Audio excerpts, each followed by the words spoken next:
वासुदेवाय। ओम नमो भगवते वासुदेवाय। ओम नमो भगवते वासुदेवाय। ओम नमो भगवते वासुदेवाय। ओम अज्ञानतिमिरान्धस्य ओम अज्ञानतिमिरान्धस्य ज्ञानाञ्जनशलाकया ज्ञानाञ्जनशलाकया चक्षुरुन्मीलितं येन चक्षुरुन्मीलितं तस्मै श्रीगुरुवे नमः। तस्मै श्रीगुरुवे नमः। जय श्री कृष्ण चैतन्य जय श्री कृष्ण चैतन्य प्रभु नित्यानंद प्रभु नित्यानंद श्री अद्वैत गदाधर श्री अद्वैत गदाधर श्रीवासादि गौर भक्त बिंद शिवासादि घोर भक्त बिंद। हरे कृष्णा कृष्णा हरे कृष्णा कृष्णा कृष्णा हरे हरे कृष्णा कृष्णा हरे हरे हरे राम हरे राम राम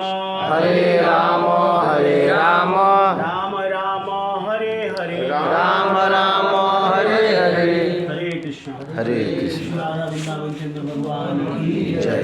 भगवद गीता ग्रंथराज की जय। श्रील प्रभुपाद की जय। निताई गौर प्रेमानंद। हरि हरि बोल। तो भगवद गीता यथारूप अध्याय 8 श्लोक संख्या 5 एक बार हम लोग पढ़ने का प्रयत्न करेंगे।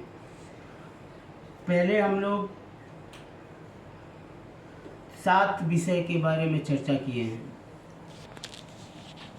7 प्रश्नों के उत्तर। 7 प्रश्न, अर्जुन का 8 प्रश्न था, उसमें से भगवान 7 प्रश्न का अधियज्ञ तक भगवान बताए हैं।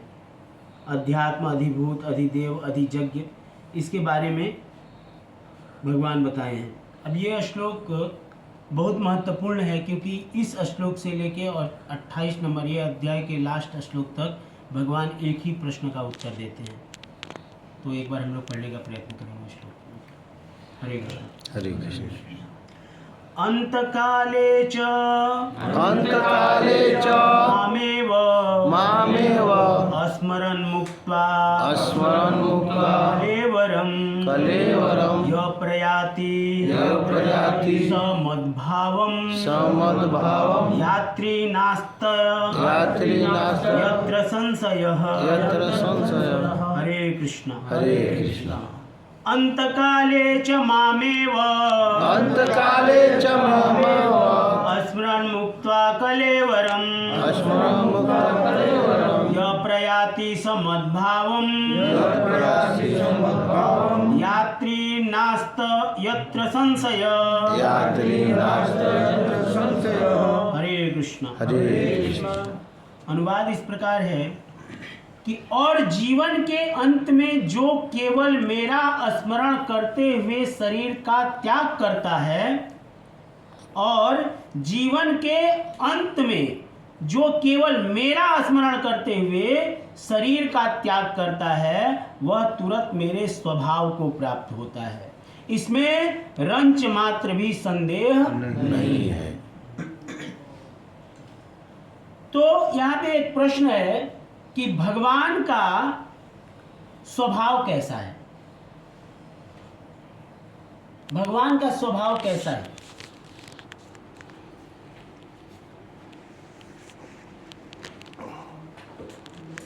ठीक है, आगे एक प्रश्न का उत्तर आएगा। तात्पर्य वह श्रील प्रभुपाद की जय। इस श्लोक में कृष्ण भावना अमृत की महत्ता दर्शाई गई है। जो कोई भी कृष्ण भावना अमृत में अपना शरीर छोड़ता है, वह तुरंत परमेश्वर के दिव्य स्वभाव मद भाव को प्राप्त होता है। भगवान बोलते हैं मद भाव। तो परमेश्वर शुद्ध अति शुद्ध है, अतः जो व्यक्ति कृष्ण भावना भावित होता है वह भी शुद्ध अति शुद्ध हो जाता है, जो कृष्ण भावना भावित में शरीर छोड़ता है। अतः जो व्यक्ति कृष्ण भावना भावित होता है वह भी शुद्ध अति शुद्ध होता है। स्मरण शब्द महत्वपूर्ण है।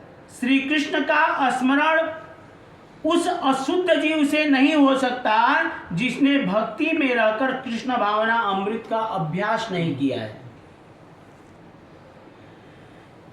अतः मनुष्य को चाहिए कि जीवन के प्रारंभ से ही कृष्ण भावना अमृत का अभ्यास करे। हम लोग बोलते हैं अभी समय नहीं हुआ है, अभी भक्ति का समय थोड़ी है, अभी तो ऐश करने का समय है। यदि जीवन के अंत में सफलता वांछनीय है, सफलता चाहिए, तो कृष्ण का स्मरण करना अनिवार्य है।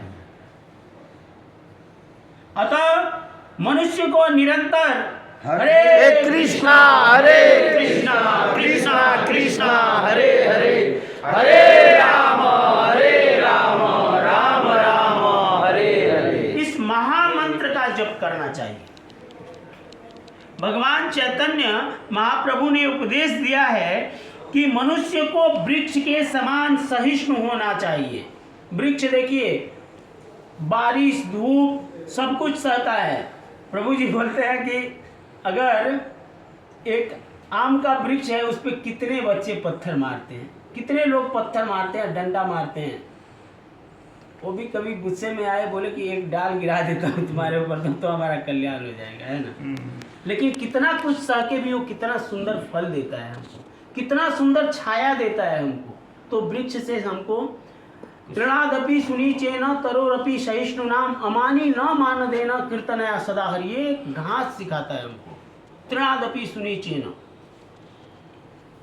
घास कैसा विनम्र होता है। आप पैर रखते हैं, आपके पैर को चोट नहीं आने देता है और फिर से वो अपने स्थिति में आ जाता है, आपको भी बचाता है और फिर से अपनी स्थिति में आ जाता है।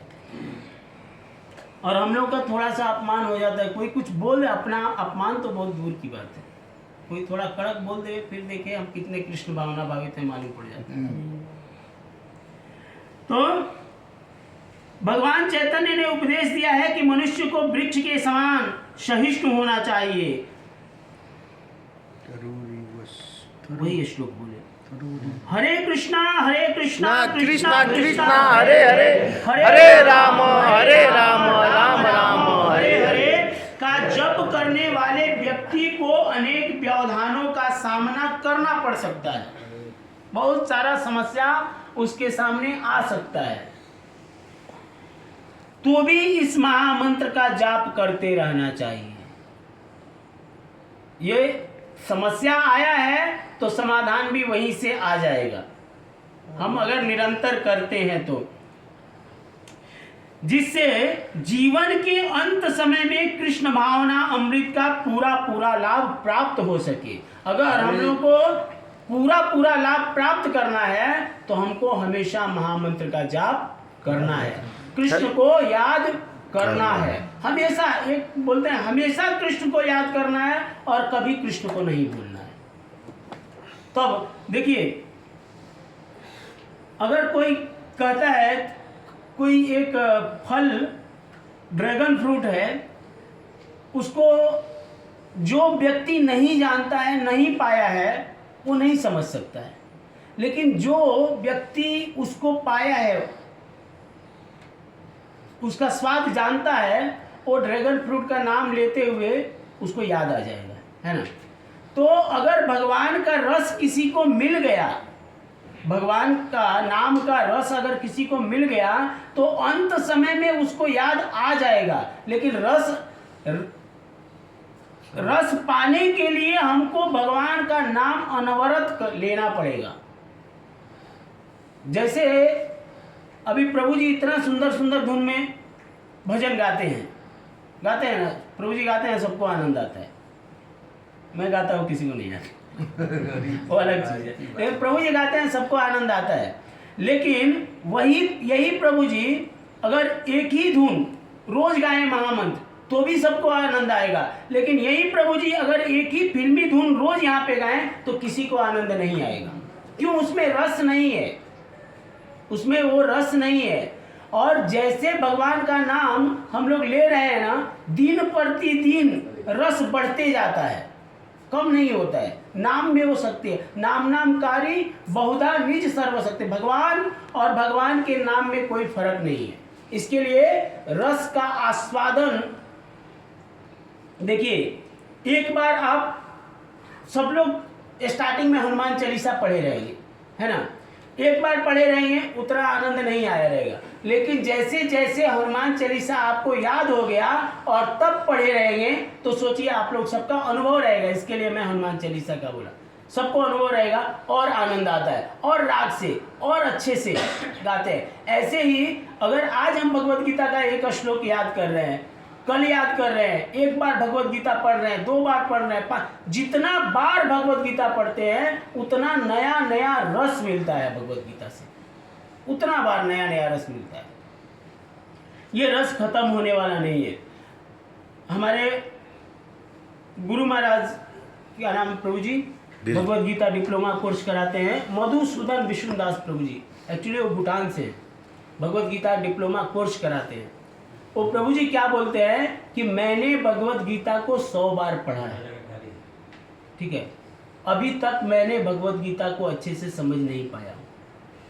100 बार पढ़े हैं, इतना अच्छे से समझाते हैं। आप एक बार उनका भगवत गीता डिप्लोमा कोर्स डालेंगे, हिंदी इंग्लिश सब भाषा में समझाते हैं, आप एक बार डाल के देखिए, हर अध्याय का अलग अलग से इतना डिटेल में समझाते हैं, हर जगह, हर पॉइंट, हर प्रश्न, हर उत्तर का। लेकिन बोलते हैं अभी तक मैं भगवत गीता अच्छे से नहीं समझा, जो रस मिलना चाहिए वो अभी तक नहीं मिला है। वो हम लोग सोचते हैं नहीं हम इतना ही भगवत गीता है, तो इतना ही नहीं है। एक एक श्लोक में वो लोग 10-10 दिन प्रवचन कर सकते हैं, इतना पावरफुल है। भगवान मैसेज हम लोगों को देते हैं कि जो जीवन के अंत समय में केवल मेरा स्मरण करते हुए शरीर का त्याग करता है, वो निश्चित रूप से मेरे स्वभाव को प्राप्त होता है। भगवान का स्वभाव है सत्यचित और आनंद से बने हुए हैं, तो ऐसे ही स्वभाव को हम भी प्राप्त होते हैं। हमको भगवान का संग मिलता है, ठीक है, अगर हम भगवान का नाम लेके मृत्यु होता है तो। अर्जुन का प्रश्न आएगा कि सबको तो नहीं आएगा। अर्जुन यहाँ पे एक छोटा सा प्रश्न करते हैं, यहाँ पे भगवत गीता में वो श्लोक नहीं है, लेकिन अर्जुन के प्रश्न के ऊपर अगला श्लोक भगवान बोलते हैं तो कि अगर सब लोग तो नहीं त्यागते हैं तो जो आपका नाम नहीं आएगा तो भगवान कल उसका वो श्लोक हम लोग पढ़ेंगे कि अगर भगवान का नाम नहीं आएगा तो क्या होता है। नहीं तो जैसा हम लोग जो जिंदगी भर किए हैं वही याद आएगा, भगवान बोलते हैं हम लोग जिंदगी भर क्या किए हैं वही याद आएगा।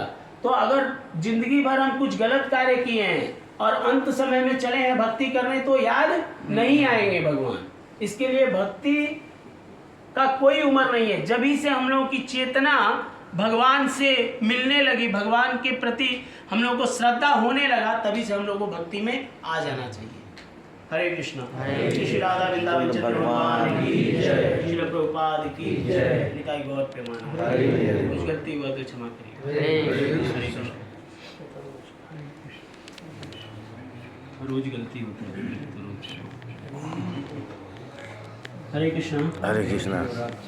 श्री राधा वृंदावन चंद्र भगवान की जय।